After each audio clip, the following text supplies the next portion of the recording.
Hello and welcome to all dear students in the forum of mathematics. तो आइए आज त्रिकोणमिति के अंतर्गत हम सीखेंगे विभिन्न कोणों पर त्रिकोणमितीय अनुपात के क्या मान होते हैं। इन कोणों को जो आप स्क्रीन पर देख रहे हैं 0 डिग्री, 30 डिग्री, 45 डिग्री, 60 डिग्री और 90 डिग्री, ये कुछ विशिष्ट कोण हैं जिन पर हमें ज़रूरत होती है त्रिकोणमितीय अनुपात की। तो इन विशिष्ट कोणों पर त्रिकोणमितीय अनुपात के मान लिखेंगे जिन्हें आपको कंठस्थ करना होगा ताकि आप इन पर आधारित प्रश्न हल कर सकें। तो साइन, जैसे एंगल ए लिखा हुआ है यहाँ पर, एंगल ए, ये एंगल ए के मान यहाँ पर लिखे हुए हैं 0 डिग्री, 30 डिग्री, 45, 60 और 90। साइन ए का मतलब हुआ कि यदि आप 0 डिग्री पर साइन की वैल्यू निकालना चाहते हैं तो यहाँ पर यूज़ करेंगे, यहाँ पर वैल्यू लिखेंगे साइन 0 डिग्री की। तो साइन ए का मतलब ए की वैल्यू आप 0 ले रहे हैं, तो साइन 0 डिग्री की वैल्यू कितनी हो जाएगी? 0। साइन 0 डिग्री की वैल्यू 0। साइन 30 डिग्री की वैल्यू 1/2 साइन 30 डिग्री। इसी तरीके से साइन 45 डिग्री की वैल्यू 1/√2 और साइन 60 डिग्री की वैल्यू √3/2। ये वैल्यूज आपको याद रखना होगा। साइन 90 की वैल्यू 1। इस तरीके से हम वैल्यू यूज़ करते हैं। कास के संदर्भ में देखें, इस त्रिकोणमितीय अनुपात का मान 0 डिग्री पर, यानी कास 0 डिग्री की वैल्यू 1, कास 30 डिग्री की वैल्यू √3/2, कास 45 डिग्री की वैल्यू 1/√2, कास 60 डिग्री 1/2 और कास 90 डिग्री की वैल्यू 0। इसी प्रकार त्रिकोणमितीय अनुपात जो tan है, इसकी tan 0 डिग्री, tan 0 डिग्री की value 0, tan 30 degree 1/√3, tan 45 degree 1, tan 60 degree की वैल्यू √3 और tan 90 डिग्री की वैल्यू होती है इनफाइनाइट या अपरिभाषित। अपरिभाषित होती है, इसको हम सिंबल दे देते हैं क्या? इनफाइनाइट का। ये इनफाइनाइट का सिंबल है अपरिभाषित। इसी प्रकार से हम ये जो शेष 3 त्रिकोणमितीय अनुपात हैं जो कि इनके रेसिप्रोकल होते हैं, इन्हीं में से निकाल सकते हैं। मतलब जो आपको याद करना है वो केवल साइन, कास और टैन के इन कोणों पर मानों को याद करना है। आपको कॉसेक ए की वैल्यू याद नहीं करना है। कॉसेक की वैल्यू फाइंड करने के लिए आप क्या करेंगे? साइन के जो मान दिए गए हैं इन्हीं के रेसिप्रोकल आप इसमें यूज़ करेंगे। जैसे साइन 0 डिग्री की वैल्यू 0 दिया हुआ है, तो कॉसेक 0 डिग्री की वैल्यू आपको निकालने के लिए इस 0 का आपको रेसिप्रोकल लेना होगा। तो 0 के रेसिप्रोकल का मतलब हुआ, 0 का मतलब होता है 0/1, 0 का मतलब है 0/1। अब इसका यदि रेसिप्रोकल आप लेंगे तो क्या हो जाएगा? 1/0। तो ये 1/0 क्या हो जाएगा? अपरिभाषित। इनफाइनाइट होगा, अपरिभाषित। तो यहाँ पर क्या आ जाएगा? अपरिभाषित। इसी तरीके से कॉसेक 30 डिग्री 1/2 का यहाँ पर रेसिप्रोकल करेंगे, है ना? तो 1/2 का रेसिप्रोकल क्या हो जाएगा? 2/1 या 2। कॉसेक 45 निकालने के लिए 1/√2 का आपको रेसिप्रोकल लेना होगा, तो कितना हो जाएगा? √2, राइट। 60 डिग्री के लिए √3/2 का रेसिप्रोकल करें, 2/√3। और इस तरीके से 90 डिग्री के लिए 1 का रेसिप्रोकल 1 ही होगा, तो ये 1 हो जाएगी वैल्यू। इसी प्रकार सेक की वैल्यू फाइंड करने के लिए आपको कास का सहारा लेना होगा, क्योंकि आप जानते हैं कि सेक जो है वो कास का क्या है? रेसिप्रोकल है, व्युत्क्रम है। तो ये इन वैल्यूज़ का रेसिप्रोकल हम लिखेंगे यहाँ पर। यानी सेक 0 के लिए 1 का रेसिप्रोकल आपको लेना होगा 1। 30 डिग्री के लिए √3/2 का 2/√3 मिल जाएगा। 45 के लिए 1/√2 का रेसिप्रोकल √2 ही होगा। 60 डिग्री के लिए 1/2 का रेसिप्रोकल 2 हो जाएगा। और 0 का रेसिप्रोकल, जैसा कि आपको बताया गया, 0 का रेसिप्रोकल क्या होता है? इनफाइनाइट, अपरिभाषित। तो यहाँ पर मिलेगा आपको इनफाइनाइट। इस तरीके से कॉट ए का निकालना है, यानी काट के विभिन्न कोणों पर मान निकालना है, तो टैन से आप निकालेंगे, क्योंकि काट टैन का रेसिप्रोकल होता है। तो कॉट 0 डिग्री की वैल्यू निकालने के लिए टैन 0 है, तो 0 का रेसिप्रोकल आप ले लें। और 0 का रेसिप्रोकल अभी हम लोगों ने देखा था क्या होता है? इनफाइनाइट ले लीजिए।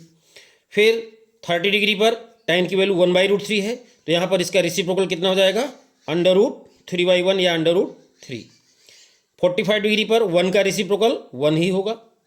√3 का रेसिप्रोकल यहाँ पर 60 डिग्री के लिए √3/1 तो 1/√3 1/√3। और 90 डिग्री के लिए चूंकि ये अपरिभाषित इन्फाइनाइट का मतलब क्या होता है 1/0, तो 1/0 का रेसिप्रोकल जब करेंगे तो क्या हो जाएगा 0/1, और 0/1 को क्या लिखते हैं आप 0, तो यहाँ पर क्या आ जाएगा 0। यानी इन्फाइनाइट का रेसिप्रोकल 0 और जहाँ जरूरत पड़ेगी 0 का रेसिप्रोकल इन्फाइनाइट। इस तरीके से आप सीखें। और ये 6 त्रिकोणमितीय अनुपात के मान विभिन्न कोणों पर इस सारणी में प्रदर्शित है। इनमें से आपको ये 3 साइन, कॉस और टैन, ये 3 लाइन के जो मान हैं इनको आपको याद करना है। इन सिंपल आप देख सकते हैं कि ये जो मान लिखे हुए हैं साइन का मान, यदि इन मानों को हम उल्टा लिख दें यहाँ पर आप देखिए तो कास का मान मिल जाता है। यानी यहाँ से स्टार्ट करें 1, ये देखिए यहाँ है, फिर √3/2 है, फिर 1/√2, फिर 1/2 और फिर 0। तो एक आइडिया आपको मिलती है इस तरीके से। टैन के मान किस तरीके से मिलते हैं आप देख सकते हैं। यदि हम साइन ए में कास ए को डिवाइड कर दें तो टैन ए मिलता है, फार्मूला आपको याद ही होगा। तो साइन ए बटे कॉस ए टैन ए होता है, तो 0/1 करेंगे तो 0 आएगा। 1/2 में √3/2 को डिवाइड कर देंगे, 2 कैंसिल हो जाएगा तो 1/√3 आ जाएगा, ये 1/√3। 1/2 में 1/2 को यदि हम डिवाइड कर दें तो 1 आ जाएगा। √3/2 में 1/2 को डिवाइड कर दें तो 2 और 2 कैंसिल हो जाएगा, आपको मिल जाएगा क्या √3।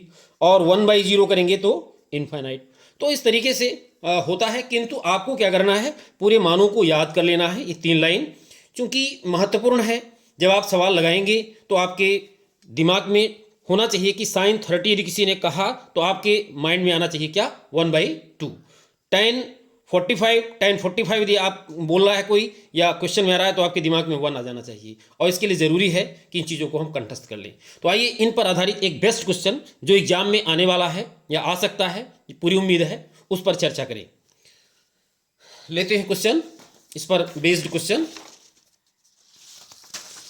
देखिए ध्यान से क्वेश्चन को देखें, इसमें क्या दिया हुआ है। ये आपके एनसीईआरटी का क्वेश्चन है।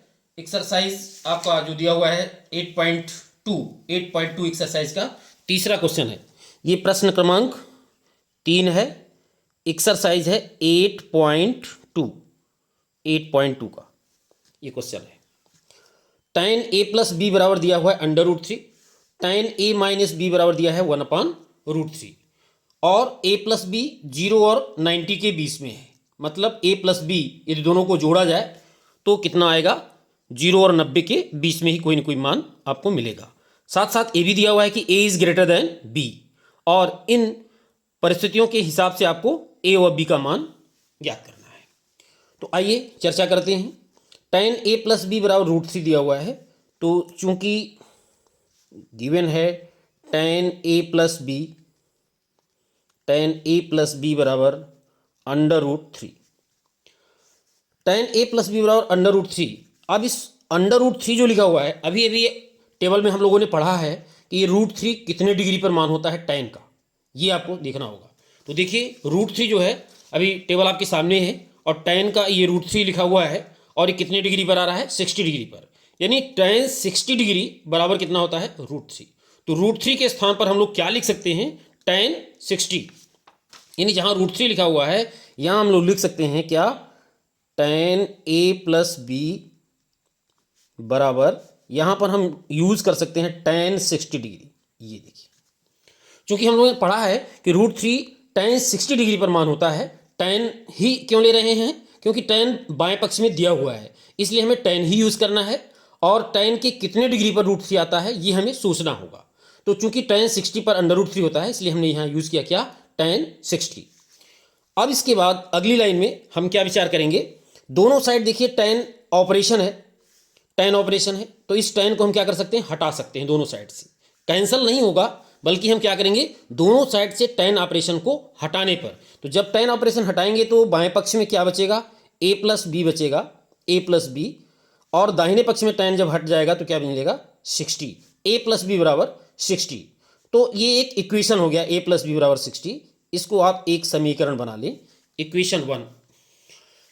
तो जो हमें दिया था tan a + b बराबर √3, उससे हम लोगों ने एक समीकरण तैयार कर लिया।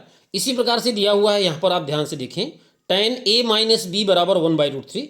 इसको लेते हैं पुनः चूंकि tan a माइनस बी बराबर 1/√3। अब आपको ये सोचना होगा कि 1/√3 कितने डिग्री पर मान होता है tan का। तो आप फिर से टेबल को देखिए ध्यान से, यहाँ पर tan की लाइन में 1/√3 ढूंढने का प्रयास करें। यहाँ पर देखिए 1/√3 लिखा हुआ है, तो ये 1/√3 tan की कितने डिग्री पर मान है? 30 डिग्री पर। तो 1/√3 के स्थान पर हम क्या यूज कर सकते हैं? tan 30 यूज कर सकते हैं। तो आइए यूज करते हैं यहाँ पर tan 30। tan a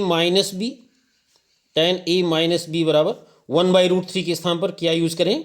tan 30 degree. और इस प्रकार दोनों साइड से फिर से वही tan ऑपरेशन को हम क्या करेंगे? हटा देंगे। जब हटा देंगे तो आपको क्या मिल जाएगा? a माइनस बी बराबर, यहाँ पर राइट साइड में क्या मिलेगा? 30। और इस तरीके से ये दूसरा इक्वेशन आपको मिल गया। तो आपके सामने दो इक्वेशन है, a प्लस बी बराबर 60 और a माइनस बी बराबर 30। अब इन दोनों समीकरणों को हम हल करेंगे। हम लोगों ने हल किया था दो चरी समीकरण, उसी प्रकार से यहाँ पर हल करने का प्रयास करेंगे। यहाँ पर चर के रूप में a और b माने जाएंगे। a प्लस बी बराबर 60 और a माइनस बी बराबर 30।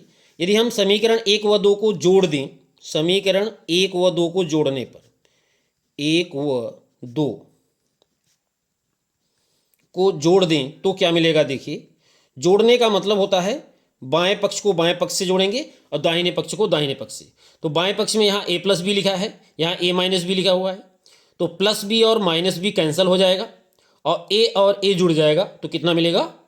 a का मतलब 1a और 1a जुड़ेगा तो 2 टाइम्स a मिल जाएगा, 2a। यानी b कैंसिल हुआ और बाएं पक्ष में हमको मिला क्या? 2a मिल गया। बराबर दाहिने पक्ष में देखिए, यहाँ पर 60 डिग्री लिखा हुआ है समीकरण 1 में और समीकरण 2 में 30 लिखा हुआ है। 60 और 30 ये जुड़ जाएगा तो कितना मिल जाएगा? 90। 60 और 30 90, तो 2a बराबर आपको 90 मिल गया।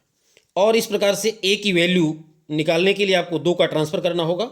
90 डिवाइडेड बाई क्या? 2। और इसको आप कैंसिल कर सकते हैं 2 से, और 2 4 बार, 2 चौको 8, 1 बचेगा, 2 पंचे 10, 45 आ गया। तो a की वैल्यू कितनी हो गई? 45 डिग्री। इस तरीके से a की वैल्यू आपको मिल चुकी है। अब आपको वैल्यू निकालना है किसकी? b की। b की वैल्यू निकालने के लिए या तो समीकरण 1 का प्रयोग कर सकते हैं या समीकरण 2 का, दो में से किसी एक का। तो मान लीजिए हम समीकरण 1 का प्रयोग करते हैं। समीकरण 1 को आप लिख लीजिए। समीकरण 1 में लिखा हुआ है क्या? a प्लस बी बराबर 60। अब इसमें a बराबर 45 डिग्री यूज कर दें, a के स्थान पर 45 डिग्री यूज कर दें।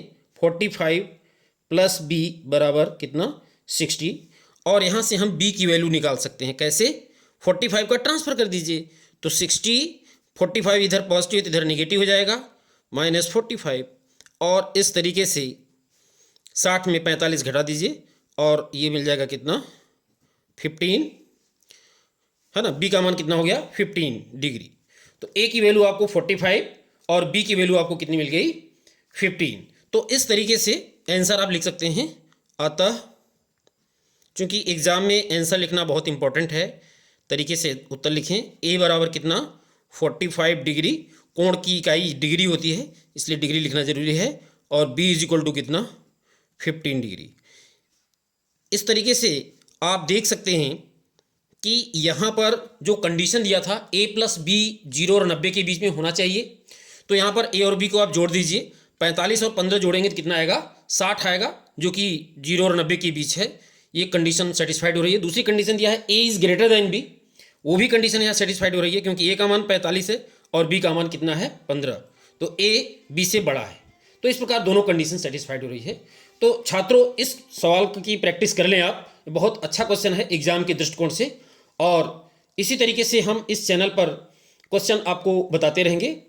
तो यदि आपको ये क्वेश्चन का आंसर बताना स्टाइल अच्छी लगी हो तो चैनल को आप सब्सक्राइब कर बेल आइकन को टच करें। और यदि वीडियो अच्छा लगा हो तो एक लाइक